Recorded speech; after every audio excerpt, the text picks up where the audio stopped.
조금 전에 유 위원님께서 말씀하신 관련해서 GP 관련해서 보니까 거기에 지하시설 식별 제한이라고 되어 있는데 그 의미가 무엇인가요? 볼 수 없었다는 것인가요? 존재하지 않았다는 것인가요? 지하시설이 실제 존재했습니까? 없었습니까? 지하시설은 있었는데 네. 거기를 이제 못 가게 의도적으로 차단해서 갈 수가 지하시설이 없었던. 확실히 있었던 그렇습니다. 것입니까? 그 지하시설을 식별할 수 없었다는 것, 있었다고 말씀하시는 있었던 것으로 거죠? 예. 확인됩니다. 지금 이 GP 관련해서 감사원 감사가 진행 중이죠. 네. 근데 지금 감사 결과를 앞두고 있는데 갑자기 느닷없이 비밀 문서가 해제된 이유가 무엇입니까? 네, 그렇지 않아도 감사 끝나고 이것을 이제 검토를 하려고 했는데 의원님들께서 또 요청이 많이 오시고 해서 저희들이 이제 감사원에 물어봤습니다. 이거 공개를 요구하는데 어떻게 수사에 이제 제한이 제가 아는 바는 조사에 수사 기밀에 대한 감사는 감사 결과도 비밀로 관리하게 되어 있습니다. 맞습니다. 근데 감사가 끝나지도 않았는데 사전에 공개된 것도 이상할 뿐만 아니라 감사 결과도 비밀로 관리된 것이 어떻게 이렇게 공개되는지 도저히 이해할 수 없고요.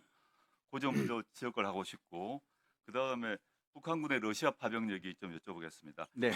지난 6월에 북한 러시아 정상회담 통해서 그 신조약 체결되신 건 알고 계시죠? 네. 그때 일방이 침공받게 되게 되면 군사 원조 제공한다고 되어 있는 것도 알고 계시죠? 예. 군사 동맹이 포함되어 네. 있다는 건 알고 계실 예. 것 같습니다. 그래서 지금 이 말은 뭐냐 하면 남북 사이에 남북한 유사시에 되면 자동적으로 북한이 북한이 뭐 어느 쪽이든 원인은 무엇이든 간에 유사시에 러시아가 참전할 수 있다는 걸 알고 계시죠? 네. 예.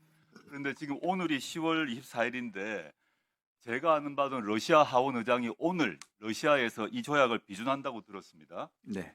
비준했습니까? 제가 확인 못했습니다. 그럼 그걸 전제로 얘기를 하자면 지금 과거 노태우 정부 때 같은 경우 북방 정책을 폈고 그때 러시아 차관도 제공하고 등등 그 대러시아 정책이 노태우 정부 이후에 지금까지 30년 이상 유지되어 왔는데 그게 근본적으로 지금 바뀌고 있는 거 아닙니까? 그러면 지금 윤석열 대통령께서 직접적으로 발언을 하셨던 우크라이나 지원 정책 때문에 러시아는 적국이 됐고 북한과 러시아는 상호 방위 조약 같은 조약을 맺었고 그러면 남북 유사시에 러시아가 자동으로 한반도에 들어오는 것인데 이게 우리 안보를 위해서 잘하는 일입니까? 러시아의 우크라이나 침략은 이건 불법으로 이미 유엔에서 결의가 났습니다. 결론이 알고 있습니다. 알고 났고요. 있는데요. 그래서 네. 그 불법 침략에 대해서 자유민주주의 가치를 함께하고 있는 나라들이 같이 연대해서 하는 것이기 그 때문에 경우하고 유럽의 각 나라하고 다른 것이 북한과 러시아는 이미 신조약 통해서 유사시 상호 군사 지원을 하기로 이미 조약이 되어 있고 오늘 내일 사이에 비준한다는데 이 위험 부담을 어떻게 감수하시려고 유럽과 비교하십니까? 유럽과 북한과 그런 뭐 협정이 맺어 있는 것도 아니고 유럽과 우크라이나 뭐 없지 않습니까? 이 위험 부담은 엄청난 위험 부담인데 유사시에 러시아라는 막 세계 뭐 1등 또는 2등 정도의 초 군사 강대국이 한반도에 들어올 수 있다는 건데 그건 다 알고 계신 건데 이 위험 부담을 어떻게 감수하시고 대처를 하십니까? 그 가능성은 뭐 충분히 배제할 수 없는 상황이지만 그렇다고 가정에 입각해서 답변 드리는 건 제한됩니다. 그리고 가정은 아니고 조약상 북러 조약상 그렇게 돼 있어요.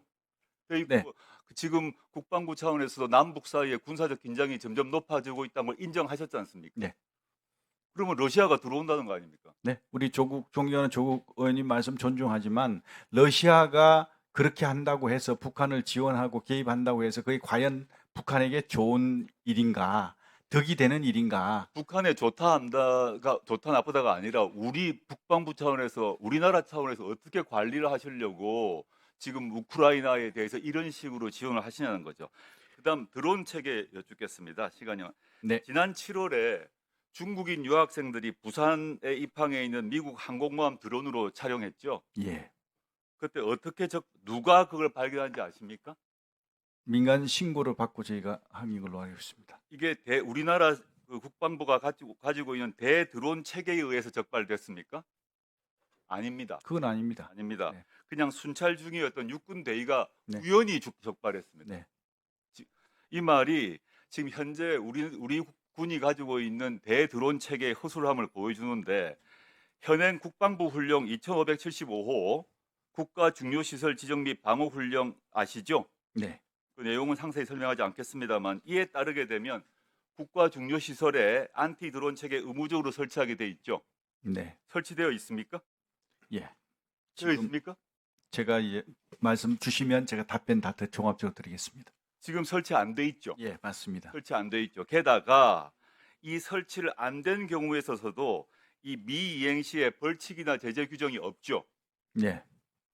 그래서 실제 이 국가 중요 시설이 500개 정도 되는데 500개 중에서 지금 문제의 대드론 안티 드론 체계 설치한 게 제가 계산해 보면 6%도 안 됩니다.